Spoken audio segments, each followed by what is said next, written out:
Hello, my name's Michael Conneely, and this video tells you about my upcoming Lords of Karma series. Basically, I'm producing 13 videos to say how each of the planets of Western and Vedic astrology carry an element of our karma, or elements of our karma more usually. And I'm making this video from near our healing centre in the beautiful west of Ireland.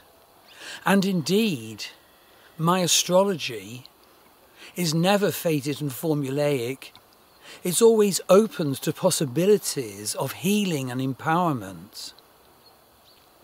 Now, in addition to the 13 planet presentations, how each of the planets is a lord of karma, there are supporting videos. So this is the introduction, but there are a whole number of supporting videos which basically tell you about astrology techniques and the different healing methods we use worldwide. So I'm going to start off this introduction video to my Lords of Karma series by first of all asking, what are karmas?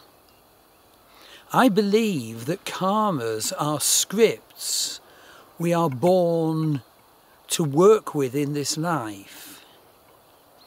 And most definitely the Vedic astrology chart depicts the range of our karmas. And the Western astrology chart depicts how we will experience our karmas psychologically. So the Vedic astrology chart uses the sidereal zodiac, which is anchored to the fixed stars, as it were, and describes our incarnational life purpose, our destiny. And the Western astrology chart uses the tropical zodiac, which is anchored to wherever the sun is on the first day of spring.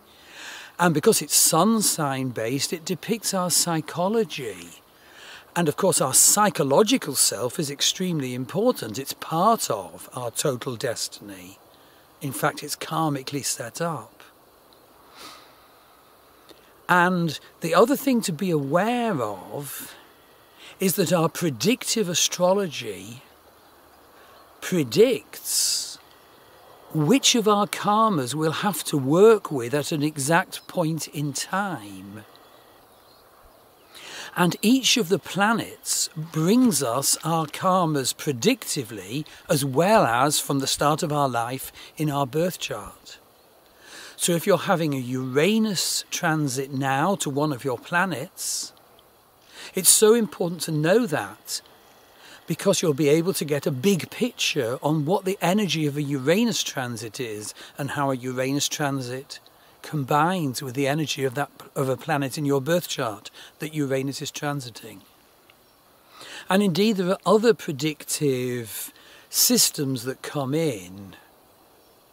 I won't mention them all, but a very significant one is the predictive periods of Vedic astrology, the dashas. So these are predictive periods that unfold from birth, and they have sub-periods and sub-sub-periods, and each of them is ruled by a planet. And so one of the things that you can be given perception about during a transit and during a predictive period is what sort of karmic energies will you be facing for that period? How could you best deal with them? What sort of behaviours and frames of mind should you seek to avoid from those transits and predictive periods? And it's a very good idea to look at what happened to you last time when there was a big transit by that planet.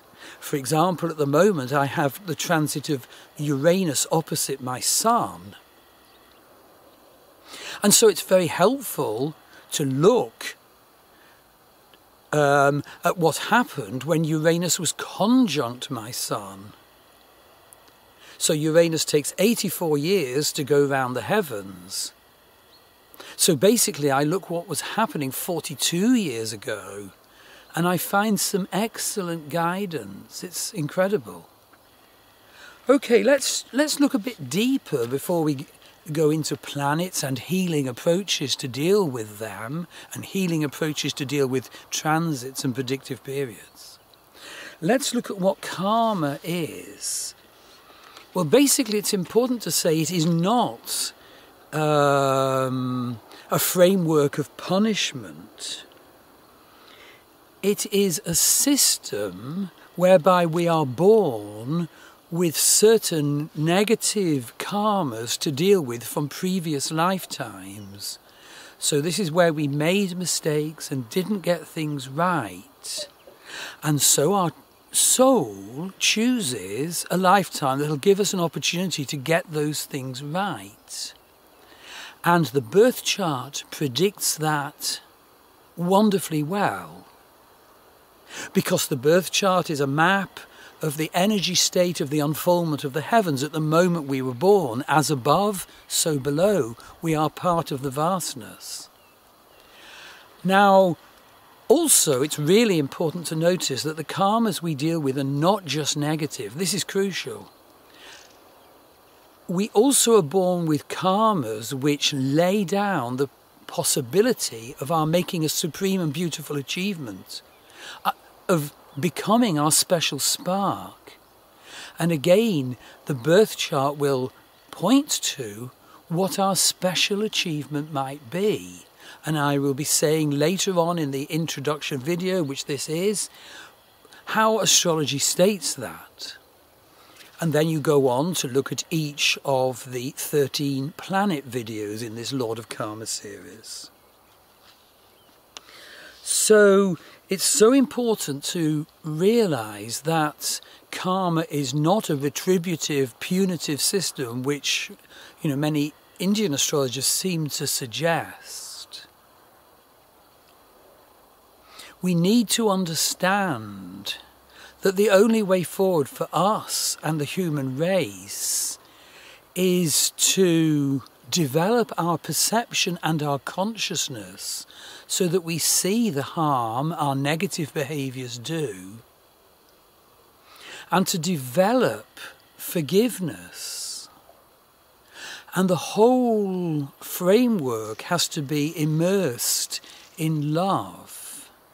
If people start being punitive and retributive, that simply creates an endless chain of negative karmas. And so astrology gives us this supreme perception, when it's done well, of what our karmas are, this sort of energies we'll experience, and how to deal with them, with the underlying basis that there needs to be healing, and the guiding principle is forgiveness and, above all, love. And indeed, all my astrology readings and my astrology courses are geared to healing approaches, and we'll be looking at those a little bit in the introduction video, and then there'll be specific supporting videos for the Lord of Karma series. And just to tell you a bit about myself, well, I'm very experienced and trained in both Western and Vedic astrology. I do readings which combine both. I do courses in each. And my courses have the principle that you can flip over, as it were, between Vedic and Western astrology if that's what you want. And most certainly you identify what the healing potential of each karma is. And basically, I think relevant to say, I did a 5-year ethnography. That's a social anthropology field study of spiritual forms new to the West.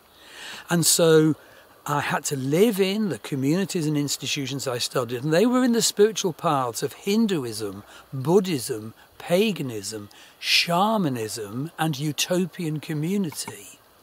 And so I do feel that's given me a lot of insight to to bring good perception to the different spiritual paths and frameworks through which we understand what astrology says about our karmas and our life and our relationships and our predictive future. So, let me just read through the blog which supports this video, and do see there's a lot more detail in the blog. So yes, I'm just going to give you a tiny example of how planets can be carriers of karma, lords of karma. And of course you watch each of the 13 planet videos in this Lord of Karma series for vastly more detail on each planet as Lord of Karma. So let's just take the sun briefly. Astrological perception of the sun in your astrology birth chart tells you so much about in what way you will be king of your kingdom. Basically, we need a strong sun so that we can chart a way forward, we can do the tasks that need to be done, we can defend our territory. But of course many people are born with weak suns, and so a weak sun will ever feel lacking in confidence. For example, if the sun is deeply fallen in Vedic Libra, that person will lack confidence, they'll lack confidence in themselves, they'll be unable to keep structures and strategies going, other people will easily overturn them, and all that sort of thing. And so you then go on to look at, well, what healing can I do about that? Because otherwise your life is severely disadvantaged. Well, another example is Mercury. Say you've got a weak Mercury. Well, I mean, basically, for example, say Mercury is retrograde in your birth chart, or conjunct Ketu, the south node of the moon. That can make you, very intuitive, but it can mean that you can't keep a grip easily of communication systems, organizational systems, and you can tend to lose things or not be able to express things clearly. And when Mercury is retrograde in the heavens, that can bring real challenges. And so basically this is someone who had a previous life which prompted them in this life to choose a special challenge around Mercury. So last time they might have got Mercury principles really wrong, so they're given a chance in this life to improve them. Now another example of the wonders of Vedic astrology in depicting karmas is Gandanta. Now Gandanta is the transition point in Vedic astrology from the fire signs to the water signs to the fire signs, where water dissolves and the first flicker of fire occurs. Let's say 2 to 4 degrees either side of that transition point, the planet will be Gandanta. And the closer to the 0 point, the transition point, the greater the Gandanta effects. Now, basically, as I speak to you today, Uranus is at half a degree Aries, Vedic Aries, and so it's deep in the Gandanta between Vedic Pisces and Vedic Aries. And I'm getting loads of people coming to me with Sun, Moon and Ascendant at the end of Pisces and the beginning of Vedic Aries. And the whole point is that if you have a planet in the Gandanta zone, you need to know that. And you need to know what it means, because what it means is that the world is in some way insubstantial for you. It's not fully real. It won't give you confidence. It won't give you substance. It's quite a terrible destiny the closer the planet is to the 0 point. But because Vedic astrology is tantric and always you look for the possibility of light out of darkness, this special challenge can make you very perceptive, very intuitive. It can be very inspirational. And certainly, if Uranus is transiting conjunct or opposite your planets and Uranus is in the Gandanta zone, you need to hear this. You need to hear what it means for you, what it could mean for you. What healing might you now need to go through to empower yourself to heal the difficult qualities and strengthen that planet?